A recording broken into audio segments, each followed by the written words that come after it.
le comité d'organisation de l'Assemblée populaire bi ñu organisé démb. Je pense que les mots ont un sens. dañu ne assemblée populaire puisque était important pour Yewwi Askan Wi après situation yi ñu traversé ñu mën def ñu fixer le cap ñu nag suñu ay militants. puisque ñun suñu légitimité ñun amuñu benn interlocuteur lu le peuple sénégalais et je pense qu'il était important que ñu waxtaan ak ñoom def assemblée mel noonu pour wane nit ñi que plus que jamais Yewwi Askan Wi est décidé xeexal sénégalais yëpp. dinañ ci ñëw certainement. ci manifestation boobu la parce que. démb dama gis benn élan spontané des sénégalais qui sont venus eux-mêmes du Sénégal de partout pour participer à ces assemblées populaires donc démb comme ni mu ko waxee c'était ku nekk wax na sa xalaat et je pense que ce sont des propos de meeting quand on est en face de ces militants chaque responsable a sa manière d'haranguer ces meetings et notre tête de liste wàllu au niveau de Mbacké le marabout Cheikh Abdou Bara a tenu des propos et on l'a entendu moom du benn yoon du ñaari yoon muy wax ay kàddu yoo xam ne mais Abba comment vous pouvez cautionner wax yooyu toog rek ne ce sont des propos de meeting minimiser ko noonu. non en fait dama bëgg parce que il faut ñu delluwaat ci contexte meeting pour mën a comprendre. Oui. parce que suñu yaay Aïda Mbodj moo jëkk jël kàddu. ne président Macky Sall dafay c'est un voleur day sàcc scrutin day sàcc ay maires en référence à tous ces maires qui ont été élus par Wallu tey président de la République di assumer personnellement ne maa ngi leen di nangu kenn par kenn bay bàkku naan am na ñeneen ñuy ñëw donc tey bu li andi et dans le sillage le marabout a pris la parole tenir yeneen propos yu nga xamante ne xëy na kenn ku nekk si ñun mën na ko bañ a nangu mais c'est un contexte de meeting tey chaque jour nga toog fii dégg waa Benno Bokk Yaakaar amul lu dul yàq président Ousmane Sonko bi président Khalifa Sall nekkee dans la situation amul lu ñu yàqul président Khalifa Sall nit ñi dañ ko muñ mais boo jëlee ay baayu jàmbur nangu leen tëj kaso jël ay baayu jàmbur ne sàcc lañ jël baayu jàmbur ne violeur la jël baayu jàmbur nekk def tey buñ la waxee benn kàddu nangul mais président Macky Sall xol bi moo xat moom xajowul dara xajowul kenn. waaw mais Abba pour moom buñ la waxee nangul mais président de la république kàddu yoo xam ne yow ci sa bopp yow mënuloo ko waxaat man mii mënuma ko waxaat keneen ak keneen mënu ko waxaat est-ce que kàddu yooyu également kilifa un leader politique war na ko yëkkati à l'endroit du président de la république. dañu bëgg Macky Sall xam ne on n'est plus dans la norme on n'est plus dans la nuance on n'est plus dans le judiciaire on est dans le combat politique frontal avec lui ñun xam nañ li mu bëgg troisième mandat la bëgg et moom amut limite parce que tey décision bii conseil constitutionnel jël loolu mooy saaga bi dafa mel ni décision bi dafa jàppe sénégalais ay naqandum ay idiot ay débiles yu dul comprendre comment on peut prendre une décision aussi débile dans un pays comme le Sénégal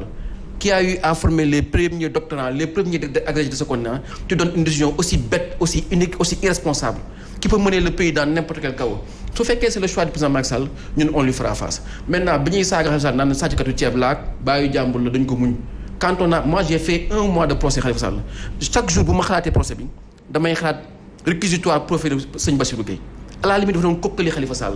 di kokkali des malades naan ay des diabétiques tam-tamoo dépendants mais kaañoo bu nekk ak xas bu nekk saa nañu Khalifa Sall Ousmane Sonko lu mu déggul fii Sénégal bi maintenant président Macky Sall parce que pour un meeting quelqu'un lui a proféré des propos on le convoque ne convoque ñëpp il va mettre tout le monde en prison parce que la guerre a commencé et ça tu dois retenir. Alors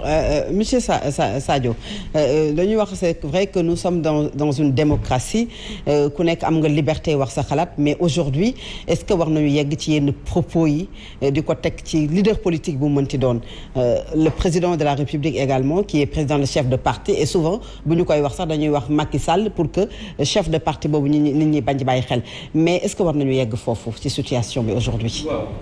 man dama jàpp ni déjà que la démocratie est un système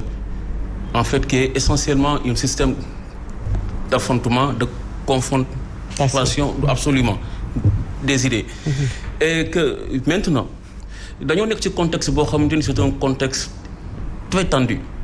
et j'ai un peu l'impression que peut-être Macky Sall dafa dese mesurer à sa juste valeur contexte bi ñu toll waaye démocratie tamit lu mu nekk système de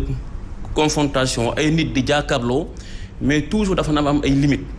Mais limites yooyu aussi souvent ce sont les facteurs de la culture donc de chaque société moom moo koy mën a déterminer. Par exemple tey bon li ñu wax Macky Sall ba mu jabal tey Cheikh Abdou Bara Dolly ñu woo ko. boo ko xoon tey en France ou aux États-Unis c'est inimaginable ñu woo ci un citoyen mais ñun ak ñoom aussi dañoo xaw wute donc kàddu yi baax nañu koy waddu waaye dafa fekk ni dañoo nekk ci contexte boo xamante ni lii nii am na yu ko jiitu lool bu ma juumul ci même bés bi am na kenn je vais le nommer ku tudd Ahmed Suzanne Camara moom it mu def vidéo dafa sax menacé de mort il a même appelé au meurtre d'un leader politique en l'occurrence Ousmane Sonko et que ba nii yaakaar naa ni tamit cybercriminalité wow ko donc xam nga benn léegi-léegi day baax gis nga dafa am lu ñuy woowe une perception une justice doit tout faire pour mu am perception que moom dafa yamale maanaam day ji seex la waaye bu fekkente ni bu ñu woowee bu ñu laalee ñii nga agir te bu ñu laalee ñële doo agir day yéeme fan yi dafa am Facebook li ci xew loo xamante ni bu fekkente ni ñun justice bëgg nañoo dimbali ba li xew ci yeneen dëkk yi yàlla musal ci Sénégal li ñuy woowee l'exception sénégalaise mu des sax ba faw justice war na cee jóg bokk na ci wax kay nag ñun ñii bu ma juumul bu ñu nekkee Facebook gis nañu ni nit taxaw di naan diw fii la dëkk diw fii la dëkk diw fii la dëkk loolu c'est un appel au meurtre mais la famille de Khalifa Sall ou bien de quel autre leader mais yoonam nekkul ci politique des deux partis hein. Mais je dis tout le monde certains également de l'opposition di joxe ay dëkkuwaayu nit mais également certains du pouvoir également di joxe ay adresse ou ay politiciens ay journalistes également. Est-ce que xam nga ni bu yoon addu woon ca yooya amaana fi ñii nii tey duñ fi yegg mais yooyu yoon da cee noppi il fallait que yoon jug addu ci ñooñu koy def yoon am na les possibilités identifier leen teg leen yoon bu ko defee mu nekk une leçon c'est comme ça qu'on va en fait réussir sàmm li ñu yàlla may boobu ba léegi mais malheureusement defuñu ko beneen bi mooy xam nga tamit débat la boo xamante ni yàgg na ci Sénégal lool sax bon d'ailleurs Abdou Diouf Abdoulaye Wade plutôt quand il était opposant il attaquait Abdou Diouf ci loola moom it bi mu ñëwee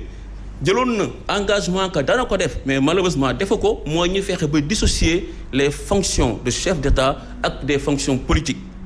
le président Macky Sall ba mu ñëwee ci assises nationales yi même si sax moom nee na dafa sañee woon ak réserve waaye tamit ba mu yónnee liggéey jox ko Amadou Mokhtar Mbow pour mu liggéeyal ko ci comment ça la commission de voilà dafa ba mu noppee loolu bokkoon na ca lañ ko diggal mooy mu fexe ba dissocier fonction politique ak fonction chef d'État malheureusement defa ko mais pourtant am na ay dëkk Afrique yoo xam te ne looloo fa ne Côte d'Ivoire gii nii nekk suñu wet Alassane Ouattara tey mooy chef d'État waaye nekkul moom mooy jiite RHDP ki koy jiite mi ngi tudd Adama Big Togo Laurent Gbagbo ba mu nekkee chef d'État nekkuloon mu doon jiite FPI ka ko doon jiite moo doon Pascal Affi-N'Guessan et pourtant man mënumaa nangu ni Côte d'Ivoire moo ñu gën a taxaw moo ñu gën a am aada ci lépp lu jëm ci wàllum démocratie ak droits de l'homme mais malheureusement c'est là où on en est la démocratie sénégalaise jot na ñun ñëpp ñu ko sëkk. donc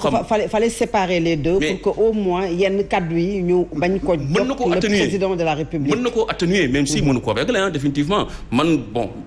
bon ça c'est juste pour man une esthétique démocratique. Dire que le chef de l'État ne doit pas forcément être chef de parti politique, c'est une esthétique démocratique à mon avis. Parce que dans les faits, ça n'empêchera pas au chef de l'État de s'immiscer dans le fonctionnement de son parti et de s'immiscer aussi dans le jeu politique. Donc pour moi, c'est là où nous devons aller. Mais surtout, il faut que nous ayons la justice sénégalaise. Moi, j'interpelle la justice. Moi, j'interpelle la gendarmerie nationale et la police. Nous n'avons dimbali. ñi ñu na ma dimbalee mooy nañu tëddee ndey ji seex te ku jàddu yoon dañ ko teg ci yoon kon la ñuy xaar ci ñoom tey bu dee sëñ Abdou Baba Dolly teg nañ ko nii liñ ko wooyee nii sénégalais yi seen xel doon na dal nii du kumba am ndey ak kumba amul ndey Ahmed Suzanne Camara bu ñu ko woowoon. alors c'est clair monsieur Sadio alors Moussa gis nañu ko situation bi aujourd'hui convocation du député Cheikh Abdou Bara Dolly ci li nga xamante ne moom la yëkkati ne ay kaddu président de la République la ko teg chef de parti également mais tout d'abord le président de la République est une institution kaddu yooyu est-ce que aussi politique war na tax ñu yegg ci kaddu yooyu nga xamante ne ñun ñi kenn ci plateau bi mënu ci jaaraat. ñu njëkk a ñaawlu ginnaaw bi ñu Sénégalais yi moom mooy le fait que ñu jël jigéen chosifié ko rabaisser ko à un niveau inférieur ba nga xam ni